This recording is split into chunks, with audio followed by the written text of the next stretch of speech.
Bismillahirrahmanirrahim. Assalamualaikum warahmatullahi wabarakatuh. Di video kali ini kita akan membahas mengenai teori pengkondisian klasik oleh Ivan Pavlov. Jadi video ini bertujuan untuk memenuhi tugas mata kuliah, belajar dan pembelajaran. Tapi sebelum itu perkenalkan, nama saya Muhammad Rifki Rawan dari kelas PTIKE, Prodi Pendidikan Teknik Informatika dan Komputer. Baik, terlebih dahulu kita bahas mengenai definisi dari pengkondisian klasik. Menurut psikologi, pengkondisian klasik atau classical conditioning adalah sebuah teori belajar yang ditemukan oleh Ivan Pavlov. Ia adalah seorang dokter asal Rusia.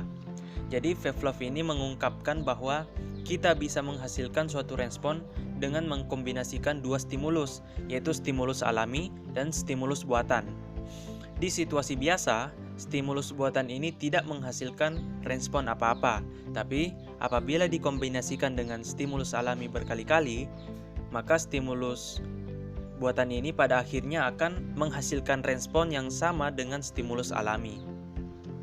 Baik, selanjutnya kita bahas mengenai sejarah perkembangan dari pengkondisian klasik. Jadi Pavlov sendiri pun bukan seorang psikolog, tapi dia seorang dokter, dan malah pengkondisian klasik ini ditemukan secara tidak sengaja. Di tahun 1890-an, Ivan Pavlov meneliti air liur pada anjing sebagai respon saat diberi makanan.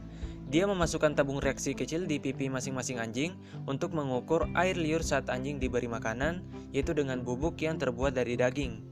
Nah, awalnya Pavlov menduga kalau anjing-anjing tersebut akan mengeluarkan liur sebagai respon dari makanan di depan mereka. Tetapi dia memperhatikan kalau anjing-anjingnya mulai mengeluarkan liur setiap kali mereka mendengar langkah kaki dari asistennya yang membawakan makanan.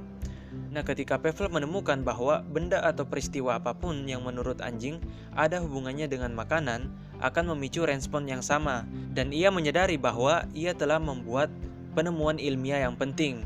Nah, karena itu, ia mengabdikan sisa karirnya untuk mempelajari conditioning ini. Selanjutnya kita bahas mengenai konsep-konsep teori dari pengkondisian klasik. Nah, untuk mengenal lebih lanjut tentang bagaimana cara kerja dari pengkondisian klasik, kita perlu memahami terlebih dahulu prinsip-prinsip dasarnya. Nah, berikut kita lihat prinsip utama dari pengkondisian klasik. Yang pertama adalah akuisisi. Akuisisi adalah tahap awal pembelajaran. Ini muncul waktu respon pertama kali muncul dan secara bertahap diperkuat. Selama fase akuisisi ini, stimulus terkondisi berulang kali diikuti oleh stimulus tidak terkondisi. Jadi, stimulus alami adalah sesuatu yang secara alami akan memicu respon tanpa perlu belajar.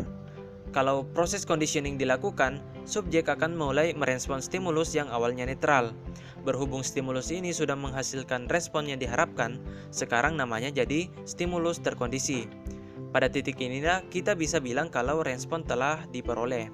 Sebagai contoh, kita mengkondisikan seseorang untuk memicingkan mata sebagai respon terhadap aba-aba. Kita berulang kali memasang aba-aba dengan tiupan mata. Jadi respon dapat dikatakan telah diperoleh kalau orang tersebut mulai memicingkan mata sebagai respon terhadap aba-aba. Jadi setelah respon terbentuk, kita bisa dapat secara bertahap memperkuat respon picingan mata untuk memastikan perilaku tersebut sudah terkondisikan dengan baik. Yang kedua adalah extinction atau kepunahan. Jadi kepunahan adalah berkurangnya atau menghilangnya respon yang sudah kita kondisikan. Dalam kasus pengkondisian klasik, ini terjadi ketika stimulus terkondisi tidak lagi diikutkan dengan stimulus tak terkondisi. Misalnya kalau kita cuma beri aba-aba tanpa diikuti dengan tiupan, lama-lama orang tersebut tidak akan merespon lagi. Yang ketiga adalah spontaneous recovery atau pemulihan spontan. Kadang-kadang, respon yang dipelajari bisa tiba-tiba muncul bahkan setelah periode memudarnya respon. Jadi, pemulihan spontan adalah kemunculan kembali respon terkondisi setelah adanya periode jeda. Dalam kasus ini, bayangkan kalau kita berhenti memberi aba-aba di depan mata seseorang. Setelah orang tersebut tidak memicingkan mata lagi atau responnya punah, beri jeda waktu sekitar 15 menit. Kalau kita tiba-tiba mengucapkan aba-aba lagi, respon yang sudah punah tersebut bisa muncul lagi. Nah, inilah yang disebut dengan spontaneous recovery atau pemulihan spontan. Yang keempat adalah stimulus generalization atau generalisasi stimulus. Generalisasi stimulus adalah kecenderungan dari subjek untuk merespon terhadap stimulus terkondisi yang mirip. Contohnya, setelah dikondisikan, seseorang mungkin akan tetap memicingkan mata meskipun aba-abanya diganti dengan tepukan atau isyarat tangan. Dan yang terakhir adalah stimulus discrimination atau diskriminasi stimulus. Jadi, diskriminasi adalah kemampuan untuk membedakan stimulus terkondisi dengan stimulus lain yang belum dipasangkan dengan stimulus tak terkondisi.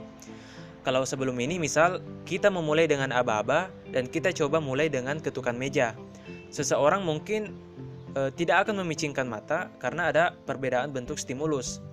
Jadi, diskriminasi melibatkan kemampuan membedakan jenis aba-abanya karena subjek mampu membedakan antara stimulus-stimulus tersebut. Jadi, ia hanya merespon ketika stimulus yang dikondisikan disajikan. Baik, selanjutnya kita bahas mengenai cara kerja dari pengkondisian klasik. Jadi, proses pengkondisian klasik terbagi atas 3 fase. Fase pertama adalah fase sebelum pengkondisian. Dalam fase ini membutuhkan stimulus tak terkondisi yang kalau dilakukan akan memperoleh respon. Contohnya adalah memicingkan mata. Itu kan refleks karena matanya ditiup. Nah, tiupan itulah yang disebut dengan stimulus tak terkondisi, karena stimulus ini sudah menghasilkan respon tanpa harus dikondisikan.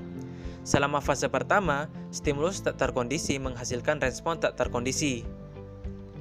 Di fase ini ada stimulus yang belum menghasilkan respon. Stimulus ini kalau tidak dipasangkan dengan stimulus tak terkondisi, maka tidak menghasilkan respon yang diinginkan. Fase kedua yaitu fase selama pengkondisian. Ini adalah fase kedua dari pengkondisian klasik. Di fase ini stimulus terkondisi akan diberikan ke subjek lalu diikuti dengan stimulus tak terkondisi. Ini dilakukan berulang kali. Akibat pemberian stimulus berurutan ini, seseorang tersebut pasti menganggap kalau stimulus terkondisi dan tidak terkondisi akan selalu terjadi berurutan. Di sini, stimulus yang dulunya tidak menghasilkan respon, pelan-pelan akan memunculkan respon. Fase terakhir adalah fase setelah pengkondisian. Ini adalah tahap akhir dari pengkondisian di mana stimulus terkondisi yang sebelumnya tidak memancing respon akibat selalu dikaitkan dengan stimulus alami, akhirnya bisa memicu respon. Dalam hal ini, memicingkan mata karena aba-aba. Respon yang kita munculkan ini disebut dengan respon terkondisi.